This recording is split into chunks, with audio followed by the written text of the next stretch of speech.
नमस्कार दोस्तों। आज हम इस वीडियो में कक्षा 8 अध्याय 6 वर्ग और वर्गमूल पढ़ेंगे।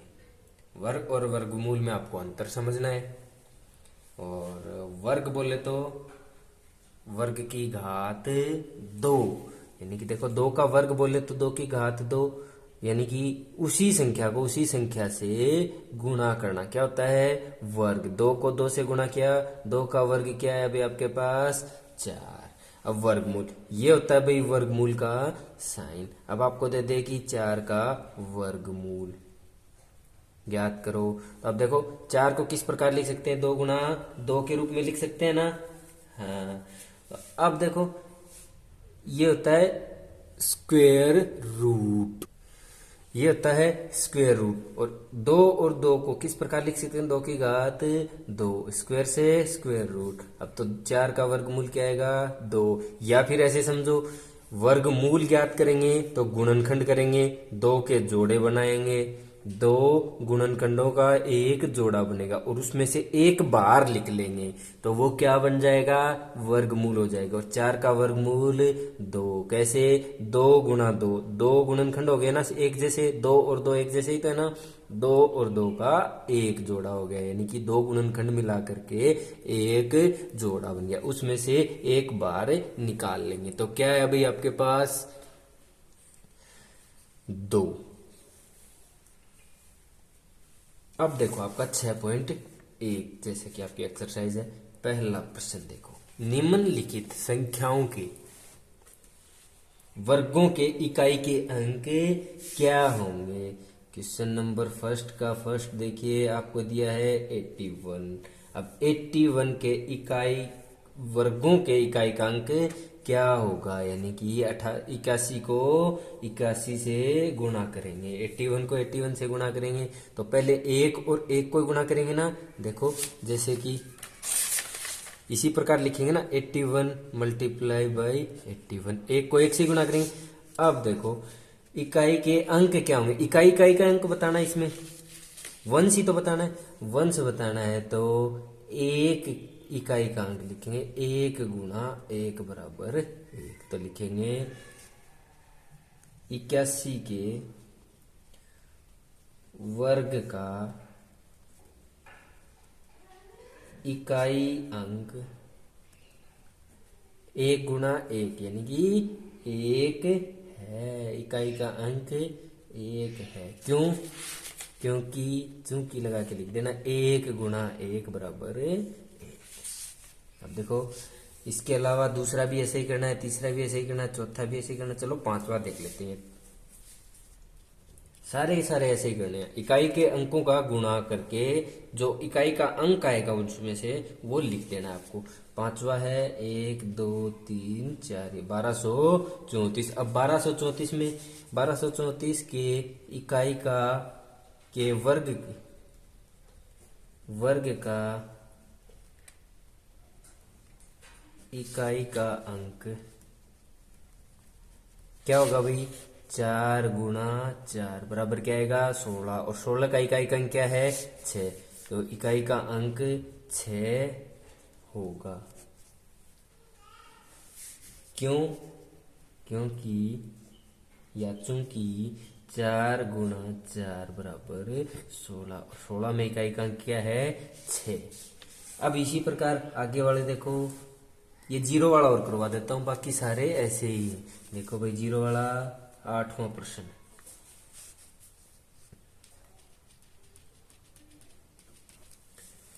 9988 0, 99,880।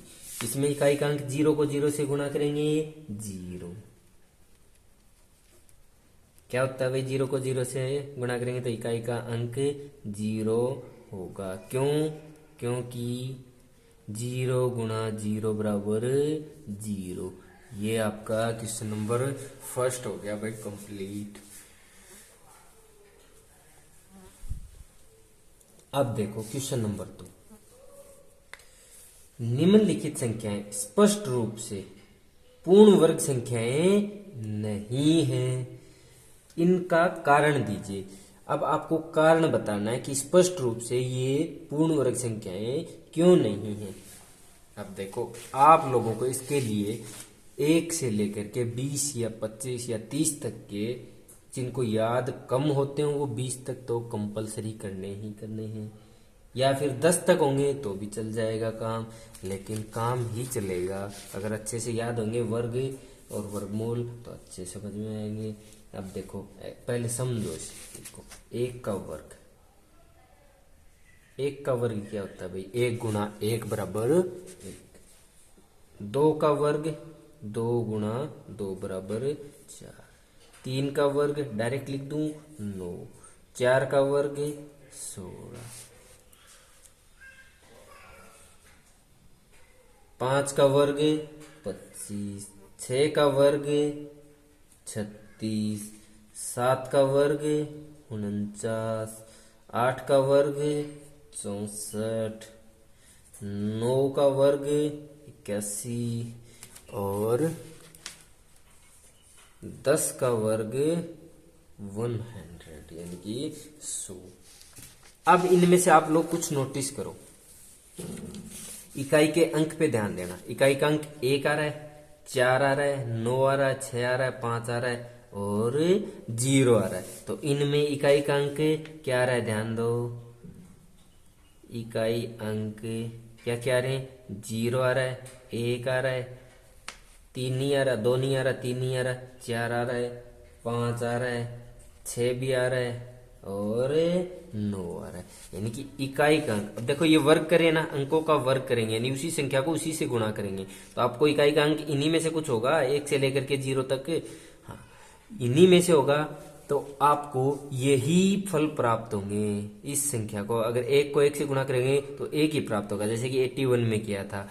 अब जैसे कि 4 को 4 से ही गुणा करेंगे, वर्ग करेंगे तो 4 को 4 से ही गुणा करेंगे, तो 4 को 4 से गुणा करेंगे तो 16 ही प्राप्त होगा। इकाई के अंक, अब आप देखना, इकाई के अंक जहां पे ये दिखे 0, 1, 4, 5, 6, 9, तो वो क्या होगा भाई? पूर्ण वर्ग संख्या होगी, यानी कि वो वर्ग संख्या होगी। इसके अलावा जो भी बच क्या गए? 2, 3, 7 और 8 ये होंगे, तो वर्ग संख्या नहीं होगी। नहीं होगी ना, क्योंकि ये किसी का गुणज आता ही नहीं है। देखो दूसरा प्रश्न आपका जो आपको दिया, दूसरे का पहला देखो, 1057। अब आप देखो, आपको बताना है पूर्ण वर्ग संख्याएं हैं या नहीं है, तो क्यों है, नहीं है तो क्यों नहीं है। अब ये पूर्ण वर्ग संख्या नहीं है ना, क्यों? क्योंकि इकाई का अंक 7 है और 7 इसमें नहीं है। अगर इनमें से अगर अंक होता तो इकाई का अंक पूर्ण वर्ग हो जाती। अगर इकाई का अंक इनमें से है तो नहीं है, तो इकाई का अंक क्या है? 7 है, तो पूर्ण वर्ग संख्या लिख देना है। पूर्ण वर्ग संख्या नहीं है, क्योंकि, कारण लिखना है ना, क्योंकि इकाई का अंक 7 है। इसी प्रकार दूसरा देखो, सारे ऐसे ही करने, 23,453। अब देखो इनमें इकाई का अंक क्या है? 3, तो ये भी पूर्ण वर्ग नहीं है। पूर्ण वर्ग संख्या नहीं है, क्योंकि, क्यों नहीं है भाई? क्योंकि इकाई का अंक 3 है।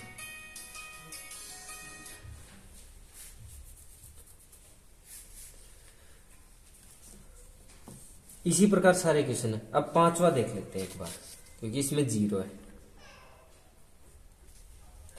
0 का बता देता हूं मैं आपको।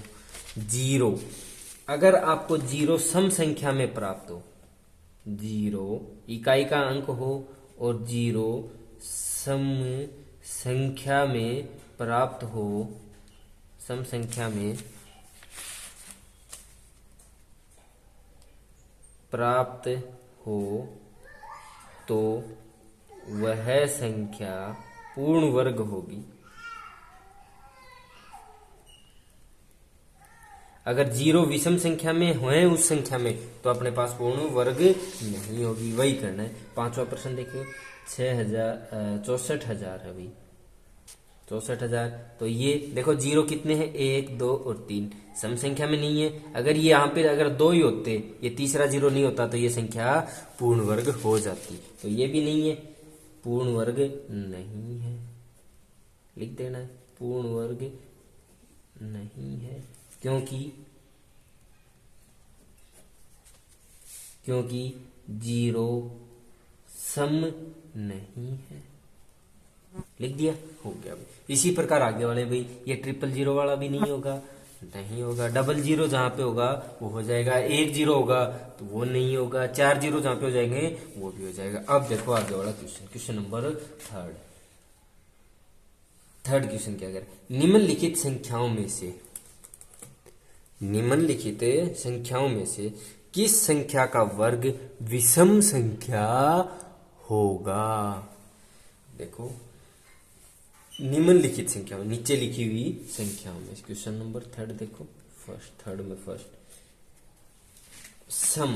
सम से क्या समझते हो आप? सम वह संख्याएं या वे संख्याएं जो 2 से विभाजित हों, क्या कहलाती है? सम। और विषम जो 2 से विभाजित नहीं हों, क्या कहलाती है भाई? विषम संख्याएं। और याद रखना, चलो नोट डाल के यहाँ पे लिख देता हूं, वर्ग, या चलो यहाँ पे लिख देते हैं सम संख्या का वर्ग, ऐसे लिखते हैं, सम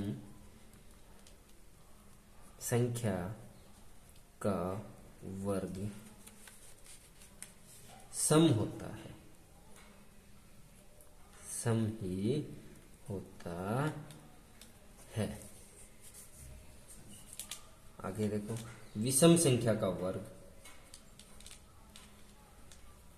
विषम संख्या का वर्ग विषम ही होता है।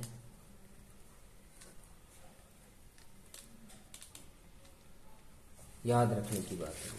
अब पहला देखो, इसमें 431,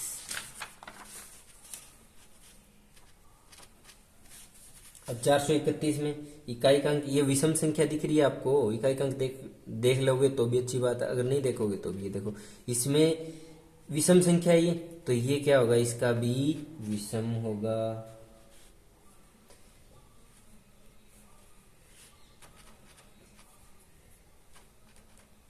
विषम। इसका दूसरा देखो, विषम में वही बताना है, 2 8 2 6, ये सम संख्या है तो इसका पूर्ण वर्ग सम होगा। तीसरा देखिए 7 7 7 9, तो ये भी विषम संख्या है तो इसका भी विषम होगा। और आगे वाला देखो, चौथा प्रश्न 82,004, ये क्या होगा भाई? सम होगा। क्यों? क्योंकि ये एक सम संख्या है, इसलिए सम होगा भाई इसका भी पूर्ण वर्ग। विषम आपको बता दिए, ये 2 विषम होंगे, पहला और तीसरा। प्रश्न लिखिए, चौथा प्रश्न देख लेते, पहले लिख लेता हूं उसके बाद में समझना चौथा प्रश्न।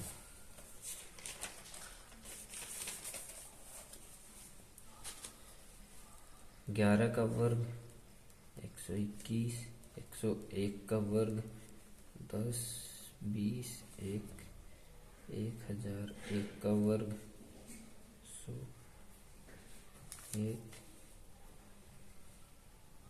1 का वर्ग 1 खालिस्तान, 2 खालिस्तान 1, फिर 1 के बाद 1 2 3 4 5 6 वर्ग खालिस्तान दे रखा है।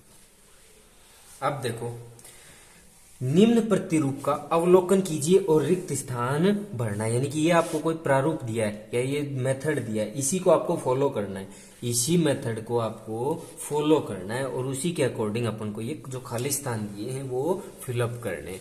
अब खालिस्तान में देखो, पहले देखो तीनों के बीच में देखो,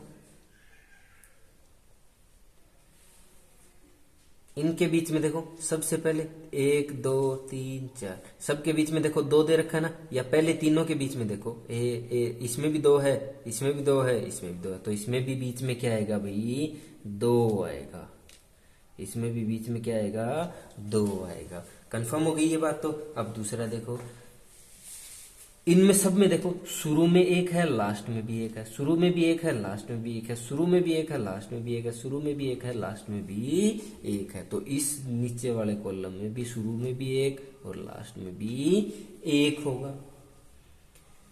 अब देखो जीरो का कॉम्बिनेशन, अब जीरो का कॉम्बिनेशन देखो, 1 और 1 के बीच में 1 0 है, देखो 1 और 1 के बीच में 1 0 है, तो यहाँ पे भी 1 और 2 के बीच में 1 1 0 है।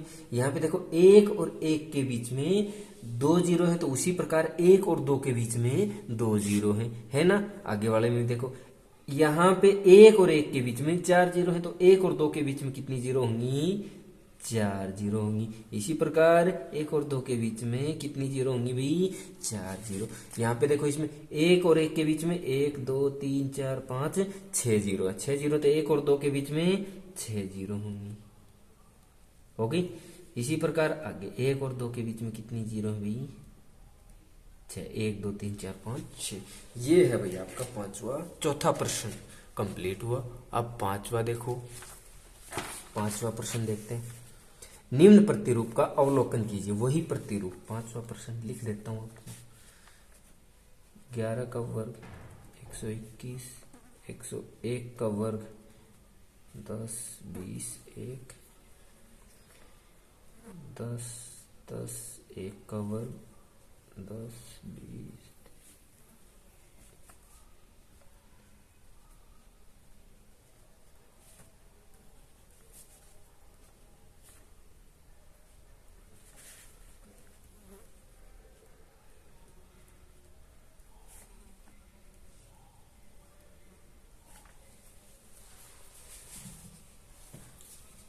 अब देखो भाई पांचवें प्रश्न का प्रतिरूप, निम्न प्रतिरूप का अवलोकन कीजिए और रिक्त स्थान भरना है।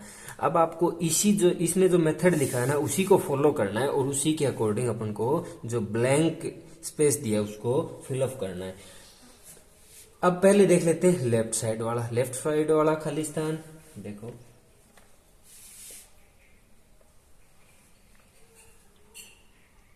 एक के बाद 0 फिर 1 का वर्ग, 10 के बाद 1 उसका वर्ग, फिर 2 10 10 और 10 उसके बाद 1 का वर्ग, फिर यहाँ पे 10 10 और फिर उसके बाद में 10 और उसके बाद में 0, यानी 1 10 2 10 3 10। तो यहाँ पे क्या आएगा नॉर्मली पता है 4 10 आएंगे और उसके बाद में 1 का वर्ग, 1 2 3 4 और 1 का वर्ग। अब आगे देखो ये दाई साइड वाले, अब देखो 1 और 1 के बीच में कितना है 2 है ना।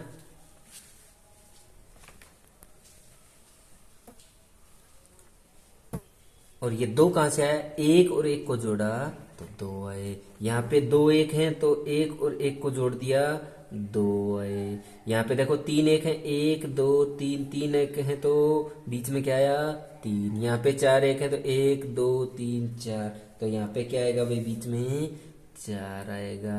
4 आएगा तो आपको पता है भाई वही उल्टा, 4 के बाद में 0 3 0 2 0 1। इसी प्रकार इस साइड 0 3 0 2 0 1 आ गया। बस हो गया आपका क्वेश्चन। यहाँ पे देखो 1 2 3 4 5 5 है तो यहाँ पे पहले से बना के दे रखा है। देखो 5 1 से लेकर के 5 बीच में आया 5, 5 के बाद में 0 4 0 3 0 2 0 1। इसी प्रकार इस साइड 0 4 0 3 0 2 0 1। ये आपका पांचवा क्वेश्चन हो गया भाई, है ना आसान। छठा प्रश्न देखो, क्वेश्चन नंबर 6। दिए गए प्रतिरूप का उपयोग करते हुए लुप्त संख्याओं को प्राप्त करना है। यानी कोई प्रतिरूप दिया है और उसी को यानी जो पहले दिया था वैसे के वैसे ही क्वेश्चन है, उनके जो मेथड दिया है करने का उसी को फॉलो करना है और उसी के अकॉर्डिंग कर देना है। लिख लेता हूं मैं, हाँ जी, अब देखो दिए गए प्रतिरूप का उपयोग करते हुए संख्याओं को प्राप्त कीजिए। यानी कि अपन को जो मेथड दिया है, हमें जो क्वेश्चन में मेथड दिया उसी को अपन को पकड़ना है और उसी के अकॉर्डिंग अपन को आगे के जो ये ब्लैंक स्पेस हैं वो फिलअप करने।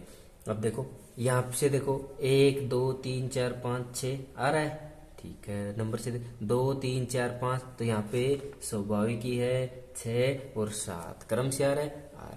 अब देखो आगे वाला ये, चलो यहाँ पे देखो 1 और 2 को गुणा करेंगे तो 2, 2 का वर्ग। 2 और 3 को गुणा करेंगे 3 दूनी 6, 6 का वर्ग। 4 और 3 को गुणा करेंगे 4 तियो 12। 5 और 4 को गुणा करेंगे 20 का वर्ग। 5 और 6 का वर्ग करेंगे 30 का वर्ग। 7 और 6 का वर्ग गुणा करेंगे उसका वर्ग 7 6 का 42 यानी 42 का वर्ग होगा। अब आगे वाला देखो ये कैसे किया। 1 और 2 को गुणा किया, 1 गुणा 2 2, उसमें 1 जोड़ दिया 3 का वर्ग। 2 गुणा 3 6 प्लस 1 7 का वर्ग। 3 गुणा 4 12 प्लस 1, यानी इन दोनों पहले दोनों का गुणा कर दिया और उसके बाद में उसमें 1 जोड़ दिया और उसका वर्ग करके बराबर के उस पार लिख दिया। तो इसी प्रकार 5 और 6 का वर्ग, 5 और 6 का गुणा 30, 30 और 1 जोड़ने के बाद 30 में 1 को जोड़ने के बाद 31 का वर्ग। 6 और 7 को गुणा किया 42, 42 में 1 जोड़ेंगे 43, तो यहाँ पे क्या हो जाएगा 43 का वर्ग। ये हो गया भाई आपका छठा क्वेश्चन। अब सातवां समझिए।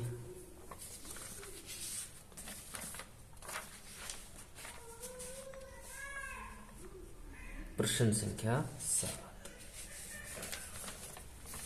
योग संक्रिया किए बिना योगफल ज्ञात करना। भाई यानी कि आपको जोड़ के नहीं दिखाने और बिना जोड़े ही आपको जोड़ करना है। वो कैसे करेंगे देखो। अब पहले तो इनमें से आपको ध्यान दे लेना है। 1 + 3 + 5 + 7 + 9। अब इनमें ध्यान दो, ये कुछ इनमें आपको दिख रहा है, दिख रहा है क्या, क्योंकि ये सभी विषम संख्याएं 1 3 5 7 और 9, और ये क्या है सभी प्रथम विषम संख्याएं हैं, यानी कि पहली विषम संख्याएं हैं। पहली 1 2 3 4 5 है, तो यानी कि 5 विषम संख्याएं हैं। तो इसका एक सूत्र होता है, पहली या प्रथम कितनी भी विषम संख्याएं, प्रथम n विषम संख्याओं को संख्याओं का योग होता है भाई n का वर्ग, यानी कि जितनी भी संख्याएं हैं उनका वर्ग कर देंगे। आगे देखो, अब यहां पे देखो 1 2 3 4 5, तो ये कितनी है भाई 5 है। n बराबर क्या है अपने पास 5, तो 5 का वर्ग n² बराबर 5 का स्क्वायर, तो 5 का स्क्वायर यानी 5 गुणा 5 बराबर आएगा 25। इन पांचों को अगर जोड़ेंगे ना तो किसके बराबर आएगा 25। बिना योग किए निकाल लिया ना अपन ने 25। इसी प्रकार आगे वाले प्रश्न करने भी, चलो दूसरा और बता देता हूं। देखो 1 3 5 7 9 11 13 15 17 और 19 कितनी विषम संख्या है 1 2 3 4 5 6 7 8 9 10। लिख लेते हैं भाई जल्दी से। 1 3 5 7 9 11 13 15 17 और 19 आपको देखना है। देखो 1 2 3 4 5 6 7 8 9 10, 10 विषम संख्या है, तो n बराबर 10, और n 10 विषम संख्याओं का ज्ञात करेंगे, यानी n का ज्ञात करेंगे तो n का स्क्वायर, और 10 का ज्ञात करेंगे तो 10 का वर्ग, यानी कि क्या होगा भाई 10 गुणा 10 बराबर क्या होगा 100, और इनका योग करेंगे तो आपके पास क्या जाएगा 100। यही आपका आंसर आ गया समझ में, है ना बड़ा ही आसान। अब 7 क्वेश्चन हो गए, 8वां और 9वां और देखो। 8वां प्रश्न क्या कह रहा है, 49 को 7 विषम संख्याओं के योग के रूप में लिखिए। प्रश्न संख्या 8, यानी 49 को 7 विषम संख्याओं के योग के रूप में लिखना है। वही जो 7वें क्वेश्चन में किया। 49 को किस प्रकार लिख सकते हैं? 7 के वर्ग के रूप में लिख सकते हैं कि नहीं लिख सकते? लिख सकते हैं। 7 और 7 को गुणा करेंगे तो 7 7 49, 7 गुणा 7 बराबर 49, यानी कि 7 का वर्ग क्या होगा? 49। अब आपको पता है एन स्क्वायर बराबर क्या होता है? प्रथम एन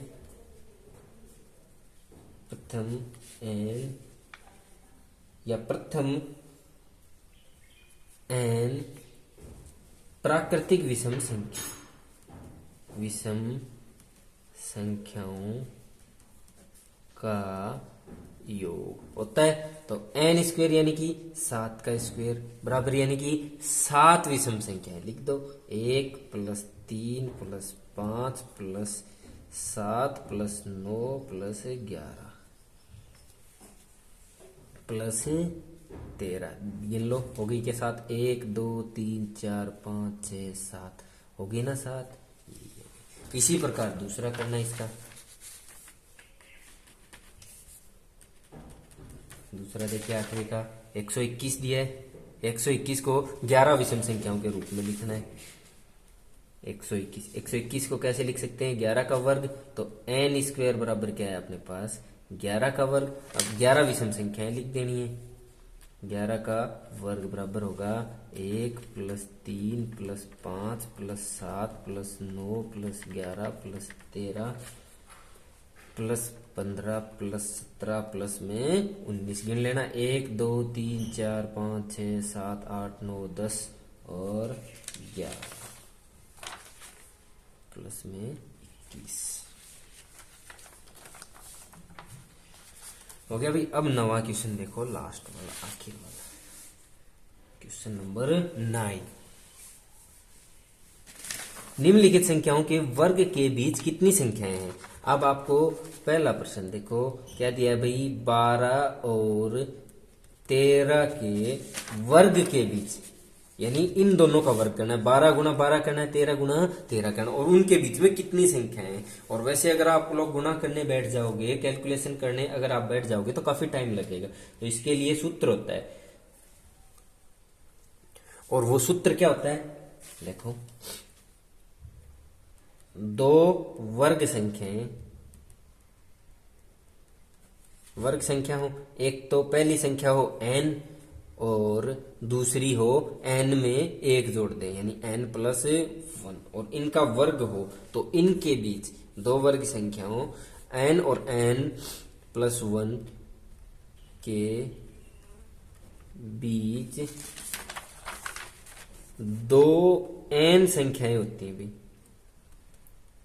2 n संख्याएं होती हैं। अब आपको पता है n बराबर क्या है? 12, और n + 1 यानी कि 12 में 1 जोड़ेंगे तो क्या होगा? 13, और इन दोनों का वर्ग है तो आपको पता ही है भाई, इनका बीच की संख्याएं होंगी 2n। n क्या है? 12, तो 2 गुणा 12 बराबर क्या होगा भाई? 24। 12 और 13 के वर्ग के बीच कुल कितनी संख्याएं होंगी? 24 संख्याएं। इसी प्रकार दूसरा देखो, ये आपकी प्रश्नावली का लास्ट प्रश्न है, बाकी आपको खुद को कर लेने हैं। दूसरा है 25 और 26, आसान है, कर लेना। चलो तीसरा करवा देते हैं। 99 और 100 के वर्ग के बीच, स्क्वायर के बीच 99 और 100। अब आपको पता है n बराबर क्या है? 99, n + 1 क्या है? 100। 99 में 1 जोड़ेंगे 100 ही तो होता है ना, और यही रूप अपने पास आ गया n और n + 1। तो इनका बीच की संख्याएं कितनी होंगी इनका वर्ग करने के बाद? 2n, यानी कि 2 गुणा में 99 बराबर क्या होगा भाई? 2 × 18, 2 × 18 और 1 19। 99 और 100 का अगर वर्ग करेंगे तो उनके बाद उनके मध्य की संख्याएं कितनी होंगी? 198। यही आपका आंसर है। चलो थैंक यू। 6.1 में आज इतना ही। कल पढ़ेंगे 6.2। और वीडियो अगर अच्छा लगा हो तो प्लीज लाइक करना, सब्सक्राइब जरूर करना। Thank you.